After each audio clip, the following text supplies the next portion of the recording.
Hello hi welcome to our channel story Manogna. కథలోకి వెళ్ళిపోదాం. ఆ బురదలో నుండి బయటకు రాలేక అవి వాళ్ళు ఇబ్బంది పడుతున్నారు. నీలాంబరి తన వికృత రూపంతో వాళ్ళ చుట్టూ తిరుగుతూ వాళ్ళని భయపెడుతూ ఉంటుంది. కానీ అభి చేతిలో ఉన్న కలశం వల్ల వాళ్ళని అది తాకలేకపోతుంది. ఇంతలో ఉన్నట్టుండి పెద్దగా రంకె వేస్తూ ఒక తెల్లని పెద్ద ఎద్దు పరిగెడుతూ అభి వాళ్ళ మీదకి దూసుకుంటూ వస్తుంది. బురదలో నుండి పైకి రాలేక అవస్థ పడుతూ ఉన్న అభి వాళ్ళు ఆ ఎద్దును చూసి ఇంకా భయపడతారు. స్వామీజీ, ఇప్పుడు ఎలా? ఈ బురదలో నుండే బయటకు రాలేకపోతున్నాం. ఇంకిప్పుడు ఎలా తప్పించుకోవడం అని అడుగుతాడు అభి. నువ్వు కంగారు పడకు అభి, మనల్ని కాపాడడానికి ఆ కైలాసం నుండి సాక్షాత్ నందీశ్వరుడే దిగివచ్చాడు. ఇక దిగులు పడకు, కలశం జాగ్రత్త అంటారు స్వామీజీ. అలాగే స్వామి అంటారు అవి. ఆ ఎద్దు వచ్చి వాళ్ళ చుట్టూ తిరుగుతూ ఉంటుంది. దానివల్ల ఇప్పటిదాకా వాళ్ళ చుట్టూ తిరిగిన నీలాంబరి వెళ్ళిపోతుంది. ఆ ఎద్దు వచ్చి అభికి దగ్గరగా నిలబడుతుంది. అభి వెంటనే ఒక చేత్తో ఎద్దు మెడకు ఉన్న తాడు పట్టుకొని దాన్ని తన వెనుక ఉన్న స్వామీజీ ఇంకా రఘుకి అందిస్తాడు. అందరూ తాడు పట్టుకోగానే నెమ్మదిగా నంది వాళ్ళను బయటకు లాగుతారు. అభి కలశం పడిపోకుండా జాగ్రత్తగా పైకొస్తాడు. అందరూ పైకి రాగానే గట్టిగా ఊపిరి తీసుకుంటారు అమ్మయ్య అనుకుని. ముందు నందీశ్వరుడు నడుస్తుంటే వెనక కలశం పట్టుకుని అభి వాళ్ళు నడుస్తూ గుడి చేరుకుంటారు. వాళ్ళు గుడి దగ్గరికి రాగానే నందీశ్వరుడు మాయమైపోతాడు. అభి కలశాన్ని తీసుకుని కలశంతో సహా కోనేటిలో స్నానం చేసి వస్తాడు. అభి ఆ కలశాన్ని ఇక్కడ ధ్వజస్తంభం ముందు పెట్టు నాయనా అంటారు స్వామీజీ. అలాగే స్వామీజీ. అభిని కూర్చోబెట్టి స్వామీజీ పూజలు చేయిస్తాడు. కొంచెం సేపటికి నీలాంబరి అక్కడ నిప్పుల వర్షం కురిపిస్తుంది. అప్పుడు ఆ కలశం నుండి ఒక వెలుగు వెలుపలికి వాళ్ళపైన ఒక కవచంలా మారి వలయాకారంగా తిరుగుతూ ఆ నిప్పులు వాళ్ళ మీద పడకుండా అడ్డుకుంటుంది. పూజ పూర్తి కాగానే స్వామీజీ ధ్వజస్తంభం ముందు అభిని తవ్వమంటాడు. అభి తవ్వుతూ ఉంటాడు. అలా కొంచెం తవ్వగానే అభి చేతికి ఏదో తగిలి షాక్ కొట్టినట్లు కొంచెం వెనక్కి జరుగుతాడు. అభి ఆ కలశాన్ని తాకకుండా పైపైన ఉన్న మట్టిని తీసేయ్ అంటాడు స్వామీజీ. సరే స్వామీజీ అని అభి తీసేస్తాడు. ఇప్పుడు శూలం బాగా కనిపిస్తుంది. అభి, నీ రక్తం ఆ శూలం మీద పడితే తప్ప దాన్ని బయటకు తీయలేం అంటాడు స్వామీజీ. అభి వెంటనే ధ్వజస్తంభం పక్కన నిలబడి ఉన్న త్రిశూలునికి అరచేతిని గుచ్చుతాడు. బుటాబుటా రక్తం కారుతుంది. అభి చేతిని కలశంపై ఆ శూలంపై ఉంచుతాడు. రక్తం ధారగా శూలాన్ని అభిషేకిస్తుంది. ఉన్నట్టుండి ఆకాశం భయంకరంగా శబ్దం చేస్తున్నట్టు ఉరుములు మెరుపులతో హోరెత్తిపోతుంది. కారుమబ్బులు ఆకాశాన్ని కమ్ముకొచ్చాయి. అమాసనిసి రాత్రిని తలపిస్తూ ఒకటే భీకర వాన. అభి ఆ శూలాన్ని తీస్తాడు. తీస్తుండగానే ప్రచండ వేగంతో ఉధృతమైన గాలులు వాళ్ళని ఉక్కిరి బిక్కిరి చేస్తుంది. ఆ గాలికి మహావృక్షాలు సైతం చిగురుటాకులా గడగడా వణికిపోతున్నాయి. స్వామీజీ, ఇప్పుడు ఏం చేద్దాం? ఇంత వానలో మనం అక్కడికి వెళ్ళడం కష్టం కదా అంటాడు అభి. వెళ్లాల్సిందే డాడ్. మనం రాకపోయినా హనీ రేపు బయలుదేరుతుంది. అందుకే ఖచ్చితంగా మనం వెళ్ళాలి అంటాడు అభి. పదండి, ఆ జగన్మాత మన వెంట ఉంది కాబట్టి మనకు ఎటువంటి ఆపద రాదు. బయలుదేరదాం అనుకుంటారు. అమ్మా మను, రామ్మా, వర్షంలో తడుస్తూ అలా ఉండకూడదు. అసలే ఒట్టి మనిషివి కూడా కాదు అని ఏడుస్తూ, రా తల్లి, ఉషా మన కళ్ళ ముందే చనిపోవడం చూసి నేనే తట్టుకోలేకపోతున్నా. అలాంటిది తాను నీ కన్న తల్లి. నీ పరిస్థితి ఏంటో నేను ఊహించగలను. జరిగింది ఏది మనం మార్చలేం. నువ్వు గుండె దిటవు చేసుకోవాలి తల్లి. నీ కోసం కాకపోయినా అభి ఇంకా పుట్టబోయే వాళ్ళ కోసమైనా నువ్వు ధైర్యం తెచ్చుకోవాలి తల్లి. అమ్మా మను. భయపడుతున్నారా ఆచార్య గారు? అది ఏంటి, అంతకంతకు ముందు జరిగినట్టే జరుగుతుందని భయపడుతున్నారా? అవునమ్మా, అప్పుడు కూడా ముందు రోజు ఇలాగే పెద్ద వర్షం వచ్చింది. ఏం జరుగుతుందో అర్థం కాక భయంగా ఉంది. మీరు ఏమాత్రం భయపడకండి. రేపు ఆ నీలాంబరి ఎన్ని ఎత్తులు వేసినా ప్రతిష్ఠ జరుగుతుంది. మను, ఏంటి నువ్వు చెప్పేది? వద్దు అత్తయ్య.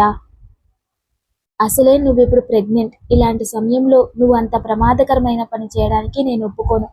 నీ కడుపులో ఉన్న పిల్లలకు ఏమైనా జరిగితే అమ్మో వద్దు మను అంటారు వసుధ. అత్తయ్య, మీరేనా ఇలా మాట్లాడుతుంది? నేను చేయబోయేది నా బిడ్డల్ని కాపాడుకోవడానికే చేస్తున్నాను. రేపు నేను ఖచ్చితంగా బయలుదేరుతాను. అభి వాళ్ళు గాలి వానని లెక్క చేయకుండా బయలుదేరుతారు. వాళ్ళు ముందుకు వెళ్ళడం చాలా కష్టంగా ఉంది. చీకటి, హోరుగాలి, అప్పుడప్పుడు ఉరుముతున్న ఆకాశం, జోరున కురుస్తున్న వాన వాళ్ళని ఇబ్బంది పెడుతున్నాయి. ఆ నీలాంబరి ఆయుధాన్ని మనుకి చేరకుండా చేయడం కోసం చాలా ప్రయత్నాలు ప్రారంభించింది. అభి వాళ్ళు ఎంత దూరం నడిచినా వాళ్ళ గమ్యాన్ని చేరుకోలేకపోతున్నారు. అలసిపోతున్నారు. ఏంటి, ఎంత నడిచినా మనం చేరుకోలేకపోతున్నాం? నాకేదో అనుమానంగా ఉంది స్వామి. అవునవి, ఇదంతా ఆ నీలాంబరి మాయ. మనం ఇక్కడిక్కడే తిరుగుతున్నాం, ముందుకు వెళ్ళలేకపోతున్నాం. మరి ఏం చేద్దాం స్వామి? సమయం దగ్గర పడుతుంది. స్వామీజీ కింద ఉన్న మట్టిని చేతిలోకి తీసుకుని కళ్ళు మూసుకుని ఏవో మంత్రాలు జపించి ఆ మట్టిని రోడ్డుపై విసిరారు. ఇక పదండి, ఇప్పుడు మనం త్వరగా చేరుకుంటాం అంటారు స్వామీజీ. అందరూ హడావుడిగా పరిగెత్తున్నట్టు నడుస్తుంటారు. నీలాంబరి వాళ్ళని అక్కడి నుండి ముందుకు వెళ్లకుండా తన మంత్రబంధంలో బంధిస్తుంది. రఘు, స్వామీజీ అందులో చిక్కుకుంటారు. వాళ్ళకన్నా ఒక అడుగు ముందుండడం వలన అభి తప్పించుకుంటాడు. కానీ వాళ్ళని చూసి వెనక్కి తిరిగి రాబోతాడు అభి. అది చూసి మాకేమైనా పర్వాలేదు, నువ్వు తొందరగా ఈ ఆయుధాన్ని తీసుకుని వెళ్ళిపో అంటారు వాళ్ళు. నో అని పెద్దగా అరుస్తాడు అభి. అభి, డాడ్ని చెప్తున్నా, స్వామీజీ ఉన్నారుగా నాతో, నువ్వు త్వరగా వెళ్ళు అంటారు. అభి చాలా ఫాస్ట్గా పరిగెడుతూ ఉన్నాడు. నీలాంబరి సడన్గా వచ్చి అభి గొంతు పట్టుకుని గాల్లో పైకి లేపుతుంది.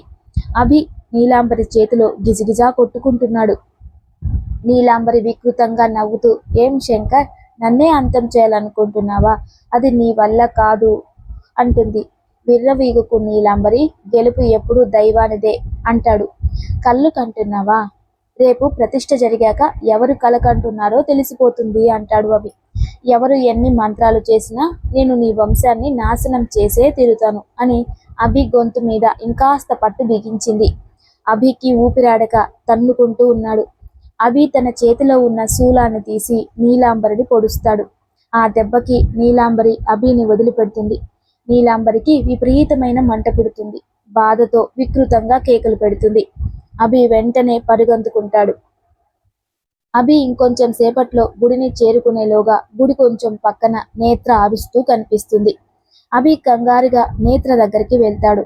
నేత్ర వాళ్ళంతా దెబ్బలతో మూలుగుతూ అరుస్తూ ఉంది.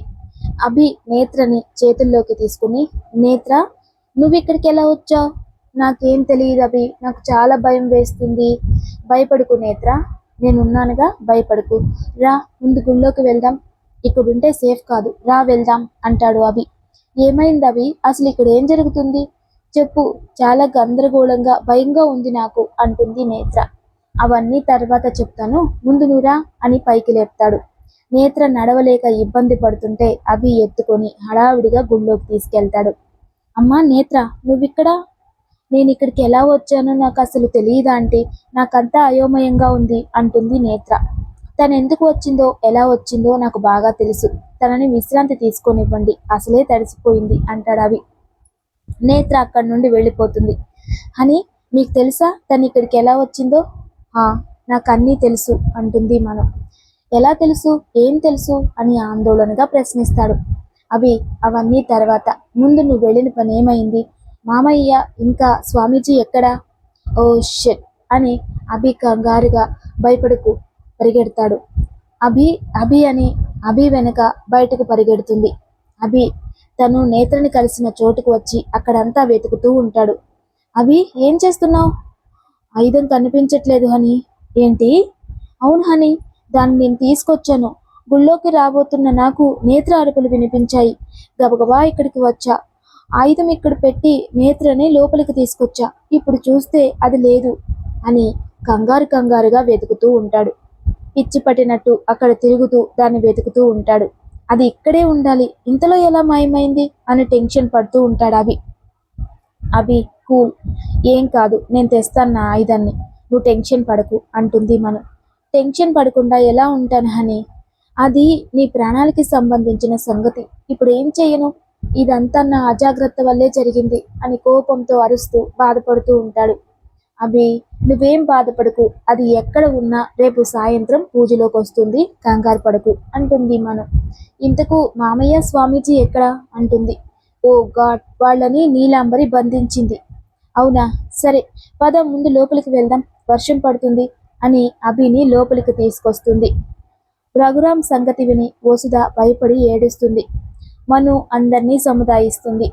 అమ్మా, ఏది జరగాలో అది జరుగుతుంది. మీరు బాధపడకండి. అన్నింటికీ ఆ తరలే ఉంది. మనోజ్ఞ రేపటి కోసం ఏర్పాట్లు అన్నీ సిద్ధం. నువ్వు వెళ్ళి పడుకో. వేకోజామున కంటే ముందే లేవాలి. అందరూ అలా వెళ్ళి పడుకుంటారు. అంతా బిక్కుబిక్కుమంటూ నిద్ర పట్టకపోయినా కళ్ళు మూసుకొని పడుకుంటారు. కాసేపటికి పడుకోలేక లేచిన అభికి పక్కన మను కనిపించదు. దాంతో భయపడి గూడు మొత్తం వెతుకుతాడు. కానీ మను ఎక్కడా కనిపించదు. అభి అంతా వెతికి మను కనపడక చాలా కంగారు పడతాడు. ఆచారి గారు, మను కనిపించట్లేదు. నువ్వేం కంగారు పడకు బాబు, కాసేపట్లో తనే వచ్చేస్తుంది అంటారు ఆచారి గారు.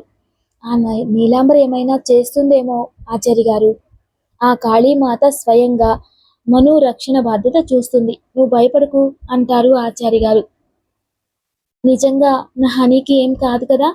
అయినా నేను ఒకసారి బయటికి వెళ్ళి చూసొస్తాను. వద్దు అభి, అది చాలా ప్రమాదం. నీ వల్ల మను కూడా చిక్కుల్లో పడుతుంది. తను వచ్చేస్తుంది, రా వెళ్దాం అంటారు ఆచారి గారు. ఇప్పుడు వర్షం కూడా తగ్గిపోయింది, ఇబ్బంది లేదు. అభి మనిషి అక్కడ ఉంటాడు కానీ మనసు తన ఆధీనంలో ఉండదు. మను గురించే టెన్షన్గా చూస్తూ ఉంటాడు. మను రఘుని స్వామీజీని విడిపించడానికి ఒంటరిగా కారు తీసుకుని బయలుదేరుతుంది. మను గుడి నుండి అడుగు బయట పెట్టగానే నీలాంబరి ఆనందపడిపోతుంది. ఎలాగైనా మనుని అంతం చెయ్యాలని ప్రయత్నిస్తుంది. మను వెళుతుంటే వెచ్చని శ్వాస వీపుకు తగులుతుంది. ఆ శ్వాస మండుతున్నట్టు అనిపిస్తుంది. ఎవరో ఉన్నట్టు అనిపిస్తే వెనక్కి తిరిగి చూస్తుంది. కానీ ఏమీ కనిపించదు. మను అలాగే డ్రైవ్ చేసుకుంటూ ఉంటుంది. ఉన్నట్టుండి విపరీతంగా తట్టుకోలేనంత చల్లగా అనిపిస్తుంది. ఆ చల్లదనానికి చేతులు కూడా కొంగర్లు పోతుంటాయి. ఏమైందో అని మను డ్రైవ్ చేస్తూనే అటు ఇటు చూస్తుంది. కానీ ఏమీ ఉండదు. సడన్ గా సన్నగా నవ్వులు మొదలై అవి క్రమక్రమంగా వికృతంగా నవ్వుతున్నట్టు శబ్దాలు వినిపిస్తున్నాయి. మను అయినా ధైర్యంగా కారు నడుపుతూనే ఉంటుంది. కొంచెం సేపటికి బాగా దుర్వాసన వస్తుంది. తన వెనకే ఎవరో ఉన్నట్టు అనిపించి మను మిర్రర్ వంక చూసి భయంతో సడన్ బ్రేక్ వేస్తుంది. మిర్రర్లో వెనక సీట్లో ఒక నల్లని ఆకారం. ఒళ్ళంతా కాలిపోయి చర్మమంతా కమురుకుని చీము రక్తం కారుతూ గుడ్లు బయటకు వచ్చేసి ఒంటి మీద నుండి పొగలు వస్తూ చూడడానికే జుగుప్స కల్పించేలా ఒక ఆకారాన్ని చూసి షాక్లో సడన్ బ్రేక్ వేయడంతో మను తల స్టీరింగ్కి గుద్దుకోవడం వల్ల మను స్పృహ కోల్పోతుంది. మను స్పృహ కోల్పోగానే నీలాంబరి మనుని చంపడానికి చూస్తుంది. కానీ అది ఎంత ప్రయత్నించినా మనుని తాకలేకపోతుంది. మనుని ముట్టుకోగానే అంత దూరాన విసిరేసినట్టు పడుతుంది. అయినా సరే నీలాంబరి పంతంతో ప్రయత్నిస్తూనే ఉంటుంది. కాసేపటికి మాత రక్షణలో మను ఉన్న సంగతి గ్రహించి రేపు ప్రతిష్ఠ జరగకుండా ఆపితే చాలు, దీని చావు ఖాయమైపోతుంది అని కసిగా మనుని చూస్తూ అక్కడి నుండి మాయమైపోతుంది. కాసేపటికి మనుకి స్పృహ వస్తుంది. వెనక్కి తిరిగి చూస్తే కారులో ఏమీ ఉండదు. ఊపిరి పీల్చుకొని మను కారు ముందుకి దూకిస్తుంది. ఒక చోట రోడ్డు మీద రఘు వాళ్ళు కనిపించడంతో కారు ఆపి వాళ్ళ దగ్గరికి వస్తుంది. మనుని చూడగానే, అమ్మా నువ్వెందుకు ఇక్కడికి వచ్చావు? వెంటనే ఇక్కడి నుండి వెళ్ళిపో అంటారు. నాకేం కాదు, మీరు కంగారు పడకండి అంటుంది మను. అది కాదు మను, ఆ నీలాంబరి చాలా డేంజర్. మామయ్య, అది నన్నేం చేయలేదు. నేను మిమ్మల్ని విడిపించడానికే వచ్చాను అంటుంది. మను తనతో పాటు తెచ్చిన విభూదిని చేతిలోకి తీసుకుని ఒకసారి మాతకు నమస్కరించి వాళ్ళ చుట్టూ గుండ్రంగా తిరుగుతూ విభూదిని పోస్తుంది. అప్పుడు వాళ్ళ చుట్టూ ఒక వెలుగు కనిపించి మాయమవుతుంది. మామయ్య, మీ మంత్రబంధం తొలగిపోయింది, రండి వెళదాం అంటుంది. అందరూ కలిసి కారులో కూర్చుంటారు. మను డ్రైవ్ చేస్తుంది. మను ఆయుధాన్ని అభి జాగ్రత్తగా తెచ్చాడా? అభి ఎలా ఉన్నాడు అని అడుగుతారు. అభి బాగున్నారు మామయ్య, ఆయుధం మిస్ అయింది అంటుంది. అయ్యో, ఇప్పుడు ఎలా అమ్మా? అది లేకపోతే దాన్ని అంతం చేయలేం కదా అంటారు. మీరు కంగారు పడకండి స్వామీజీ, అది ఇప్పుడు గుళ్ళోనే ఉంది. అదేంటి, అభి తేలేదు కదా? గుళ్ళోకి ఎలా వచ్చింది? నేత్ర తెచ్చింది. ఈ నేత్ర ఎందుకు వచ్చింది అసలు? అయినా ఈ టైంలో ఇక్కడికి ఎలా? మామయ్య, నేత్రని నీలాంబరి ఆవహిస్తుంది. నేత్ర ద్వారా అభిని పొందాలనుకుంది. వాట్? మను, ఏంటి నువ్వు చెప్పేది? అదెలా సాధ్యం? నేత్ర నాకు చిన్నప్పటి నుండి తెలుసు. కానీ అదే నిజం మామయ్య. నేత్రని ఆవహించిన నీలాంబరి ఎలాగైనా అభిని పొందాలని చూసింది. వీలు కాకపోతే అంతం చెయ్యాలనుకుంది. ఎప్పుడు అభి అలాంటి అవకాశం ఇవ్వలేదు. మన ఇంట్లోనే ఉంటూ తగిన సమయం కోసం ఎదురు చూసింది. ఇంట్లో వ్రతం జరిగేటప్పుడు కూడా తనే అదంతా చేసింది. అభి నెత్తి మీద కుండీ వేసింది కూడా తనే. రఘు అవన్నీ విని చాలా షాక్ అవుతాడు. మరి వాడిని ఒక్కదానివే వదిలేసి వచ్చావేంటి? ఏం పర్లేదు రఘు. గుడిలో దాని శక్తులు పనిచేయవు కాబట్టి నువ్వు నిశ్చితంగా ఉండొచ్చు అంటారు స్వామీజీ. ఆ నీలాంబరి ఆయుధాన్ని అది తాకలేదు. అందుకే నేత్ర ద్వారా దాన్ని మాయం చెయ్యాలని ప్రయత్నం చేస్తుంది. నేత్ర దాన్ని ఎక్కడ దాచాలో ఏం చెయ్యాలో తెలియక ఇప్పటికైతే గుళ్ళోకి తెచ్చేసింది. అమ్మయ్యా! గుళ్ళో ఉంటే దిగుల్లేదు. మను వాళ్ళు గుడికి వచ్చేస్తారు. మనుని చూడగానే అభికి ప్రాణం లేచొస్తుంది. వెంటనే వెళ్ళి మనుని హక్ చేసుకుని కాసేపు అలాగే ఉండిపోతాడు. ఆ హక్లోనే తన భయమంతా తెలిసిపోతుంది. అభి, ఇటు చూడు, నాకేం కాలేదు, నేను బాగున్నాను, చూడు అభి అంటుంది మను. అని ఎందుకు ఇలా చేసావు? నువ్వు కనిపించకపోతే నేను టెన్షన్ పడతానని నీకు తెలుసు కదా, నేను ఎంత భయపడ్డానో తెలుసా అంటూ ఇంకా గట్టిగా హక్ చేసుకుంటాడు. సారీ అభి, నువ్వు నిద్రపోతున్నావు. అది కాక నాకు కూడా వస్తే నీకేమవుతుందో అని నేను కూడా భయపడ్డాను. అందుకే నీకు చెప్పలేదు అంటుంది మనం. ప్లీజ్ హనీ, ఏం జరిగినా సరే నువ్వు ఇంకోసారి ఇలా చెయ్యొద్దు ప్లీజ్. నా గుండె ఆగిపోయినట్టు అనిపించింది తెలుసా మళ్ళీ నిన్ను చూసేదాకా అంటాడు అభి. మను తల పైకెత్తి అభిని బుగ్గ మీద కిస్ చేసి సారీ అభి, ఇంకెప్పుడు ఇలా చేయను ప్రామిస్ అంటుంది. రఘుని చూసి వసు కూడా హ్యాపీగా ఫీల్ అవుతుంది. అందరూ క్షేమం కదా? ఇప్పటికే చాలా సమయం అయిపోయింది. కొంచెం సేపు విశ్రాంతి తీసుకోండి. రేపటి రోజు సవ్యంగా ప్రతిష్ఠ జరిగిపోతే ఇక ఆ నీలాంబరి బెడద కూడా వదిలిపోతుంది. అమ్మా మనోజ్ఞ, నువ్వు చాలా జాగ్రత్తగా ఉండాలి. రేపటి రోజు నువ్వు ఒంటరిగా దేన్నైనా ఎదుర్కొనే ఆత్మస్థైర్యంతో ముందుకు వెళ్ళాలి. అప్పుడే మనం అనుకున్నది నెరవేరుతుంది అంటారు ఆచార్య గారు.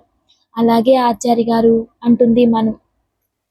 అభి కంగారుగా, అంటే రేపు హనీ ఒంటరిగా వెళ్ళాలా? నో నో, నేను ఒప్పుకోను అంటాడు. తప్పదభి, ఈ కార్యం మను ఒంటరిగానే పూర్తి చేయాలి. అయినా తోడుగా ఆ జగజ్జన్ని ఉంది కదా, అంతా శుభమే జరుగుతుంది అంటారు ఆచార్య గారు. అందరూ విశ్రాంతి తీసుకోవడానికి వెళ్ళిపోతారు. అభి అక్కడే కూలబడిపోతాడు. మను పక్కనే కూర్చుని ఏమైంది అభి, ఎందుకు ఇలా అయిపోతున్నావు?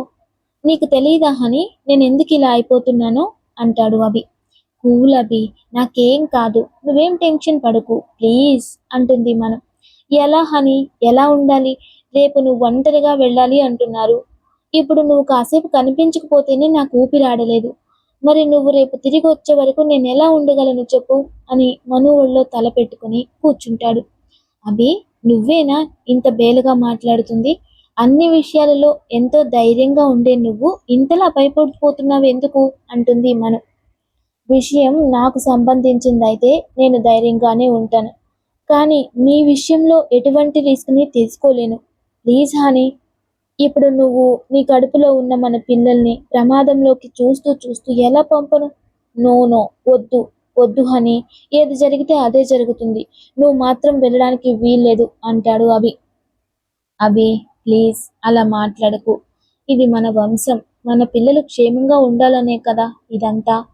అభి మను నడుము చుట్టూ చేతులు వేసి గట్టిగా పట్టుకుని వణుకుతున్న కంఠంతో నాకు అవేం వద్దు ప్లీజ్ హనీ, నువ్వు ఒక్కదానివి చాలు అంటాడు. అదేంటి అభి, నీకు మన పిల్లలు వద్దా? ఏం మాట్లాడుతున్నావో తెలుస్తుందా అంటుంది మను. హనీ, నేను అలా అనలేదు. నీకు తెలుసు వాళ్ళ కోసం నేను ఎంతగా ఎదురు చూస్తున్నాను. కానీ నువ్వా పిల్లలా అంటే నాకు నువ్వే కావాలి హనీ. నీకేదన్నా జరిగితే నీకన్నా ముందే నా ఊపిరి ఆగిపోతుంది. నీ ప్రాణం నీది కాదు, నాది అంటాడు అభి. అభి, నువ్వు బాధపడద్దు, రేపంతా మంచే జరుగుతుంది.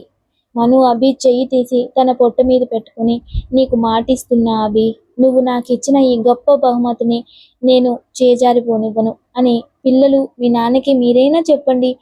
డాడీ, నువ్వు టెన్షన్ పడి మా మమ్మీని కూడా టెన్షన్ పెట్టొద్దని అంటుంది చిలిపిగా. హా, మీ మమ్మీకి కూడా చెప్పండి జాగ్రత్తగా ఉండమని. మీరు లేకపోతే డాడీ లేడని. మను పొట్ట మీద కిస్ చేస్తాడు. ఇద్దరు అలాగే ఉండిపోతారు. నీలాంబరి ఎంత ప్రయత్నించినా మనుని ఏం చేయలేకపోయాననే కసితో రగిలిపోతుంది. గుళ్ళోకి వెళ్ళడానికి తన శక్తి సరిపోవడం లేదు.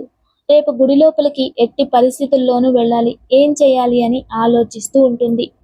ఉగ్రభేరుండాసుర పూజ చేస్తే నేను గుళ్ళోకి వెళ్ళొచ్చు అని పూజకి ఏర్పాట్లు చేసుకుంటుంది. బలి ఇవ్వడానికి ఒక కన్నెపిల్ల కావాలి. కన్నెపిల్ల కోసం నీలాంబరి బయటకు వస్తుంది. అప్పుడే రోడ్డు మీద ఒక కారులో ఒక ఫ్యామిలీ వెళ్తూ ఉంటుంది. వర్షం తగ్గడంతో వాళ్ళు అప్పుడు బయలుదేరుతారు. అందులో 15 సంవత్సరాల పాప ఉంటుంది. నీలాంబరి క్రూరంగా ఆ కారు వంక చూస్తుంది. సడన్ గా కారు ఆగిపోతుంది. ఏమైందండి? ఏమో, దిగి చూస్తా, మీరు లోపలే ఉండండి అంటారతను. అతను కారు దిగి చెక్ చేస్తే అంతా బాగానే ఉంటుంది. కానీ ఎందుకు ఆగిపోయిందో అర్థం కాదు. అతను కారు ఎక్కి స్టార్ట్ చేస్తాడు. అది మాత్రం స్టార్ట్ అవ్వదు. కారు మొత్తం ఏదో నల్లని ఆకారం కమ్మేస్తుంది. ఏమీ కనిపించదు. ఏం జరిగిందో తెలియక భయంతో కేకలు పెడతారు. అందరి మధ్యలో ఒకసారి తన వికృత రూపంతో కనిపించి మాయమవుతుంది. అది చూసి భయం వేసి గబగబా కారు దిగడానికి ట్రై చేస్తారు. డోర్స్ ఎంత ప్రయత్నించినా ఓపెన్ కావు. ఏడుస్తూ డాడీ, ఏం జరుగుతుంది డాడీ, నాకు చాలా భయమేస్తుంది డాడీ అంటుంటారు. ఏం కాదు తల్లి, ఎలాగోలాగా తప్పించుకోవడానికి ట్రై చేద్దాం అని కార్ డోర్స్ ఓపెన్ చేయడానికి ట్రై చేస్తారు. కారు అద్దాలు బళ్ళును సౌండ్ చేసుకుంటూ పగిలిపోతాయి. అవన్నీ వాళ్ళకి గుచ్చుకుంటాయి. విపరీతమైన భయంతో అందరూ ఏడుస్తూ కేకలు పెడుతూ ఉంటారు. సడన్ గా కార్ డోర్ ఓపెన్ అవుతుంది.